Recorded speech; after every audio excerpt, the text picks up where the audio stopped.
Jadi hari ini kita mau wawancarain Pak Sony Iskandar.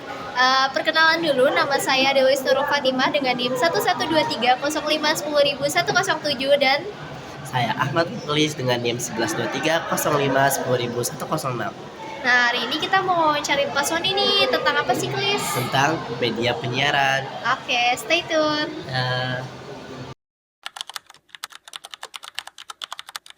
Hanya bedanya di sini radio yang auditori itu sebetulnya menurut saya justru membutuhkan kemampuan lebih daripada televisi yang audiovisual, terutama kepada pengelolanya.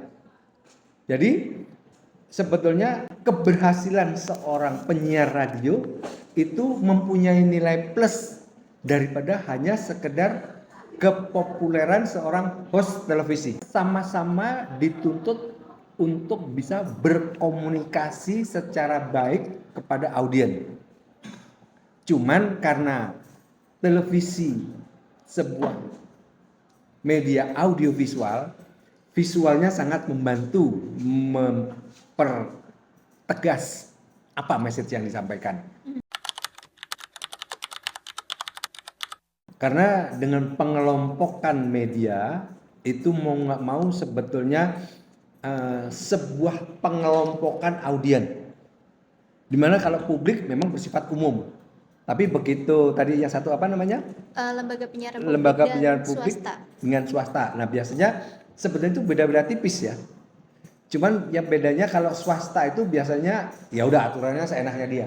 Karena undang-undang swasta. Tapi kalau yang publik apalagi pemerintah itu biasanya dengan segala keterbatasan dan dia di situ memang sudah dibatasi oleh etika-etika penyiaran yang memang harus, walaupun di swasta juga sama sebetulnya ada, tetapi untuk yang lembaga publik milik pemerintah seperti TVRI, RRI itu benar-benar seolah-olah pakai kacamata kuda. Jadi dia benar-benar harus lempeng, kemudian lebih kepada menyuarakan apa yang jadi program pemerintah atau corong pemerintah, sebenarnya begitu. Untuk kelanggengan terestrial kayaknya memang zamannya memang harus digital. Jadi dia mau nggak mau memang harus inilah yang dinamakan apa namanya transformasi teknologi, jadi dia harus merubah. Berarti untuk mempertahankan daya jangkaunya kurang ya Pak, dia kurang relevan di masa sekarang. Betul, di era digital ini udah kalah. Halo guys, kali ini kita bakal mewawancarai narasumber kedua, yaitu siapa Adel? Ada Bang Numan selaku teknisi dari media Diskursus Network yang akan menjelaskan tentang fungsi-fungsi lembaga penyiaran yang ada di media tersebut. Stay tune. Dadah. Merupakan lembaga penyiaran yang sifatnya non konvensional. Jadi kita bukan media atau televisi yang memang menggunakan frekuensi tertentu seperti televisi dan radio ya tentunya. Jadi kita media digital atau media digital alternatif. Jadi kita berbasisnya di online, media sosial dan berbagai platform lain seperti kita melakukan ketiga hal tersebut. Yang pertama memang ada fungsi informasi, terus juga ada fungsi edukasi dan fungsi kontrol sosial. Tentu pertama fungsi informasi kan kita melakukan penulisan berita, kemudian up to date apa yang ada di lapangan dan juga memberitakan isu-isu yang memang sedang ramai. Di edukasi juga kita punya salah satu program disebutnya Green Article. Jadi kita menulis bagaimana artikel-artikel yang sifatnya edukatif seperti kesehatan, teknologi, dan di kontrol sosial tentu kita juga mengisukan segala macam hal-hal yang sedang ramai di sosial tentunya ya. Kayak misalnya terakhir ada soal tuntutan masyarakat 17+8 kemarin ada demo di bulan Agustus. Kita buatkan salah satu podcast khusus buat membahas soal isu 17+8 ini. Jadi semua fungsi media penyiaran kita lakukan juga gitu.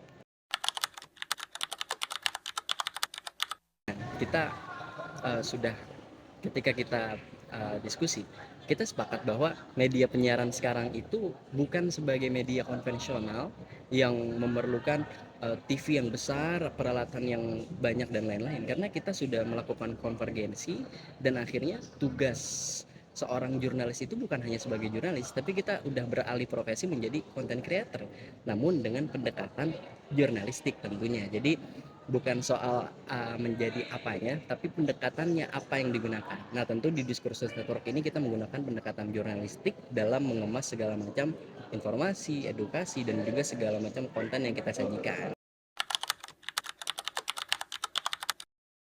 Karena biar masyarakat tuh tahu mana media publik, mana media komunitas, mana media masyarakat, dan biar masyarakat tuh gak gampang percaya gitu, gak gampang percaya gitu aja.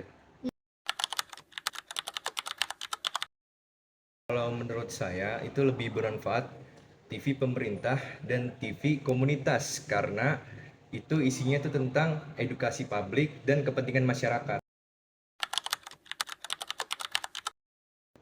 Oh, kalau sekarang sih belum ya, belum mewakili masyarakat karena masyarakat kecil tuh biasanya belum didengar gitu suara-suaranya. Jadi kayak masyarakat kecil kayak terintimidasi gitulah, masyarakatnya nggak didengar sama atasnya gitu. Masih banyak yang nggak ternotis sama media ya. Iya, masih banyak yang belum.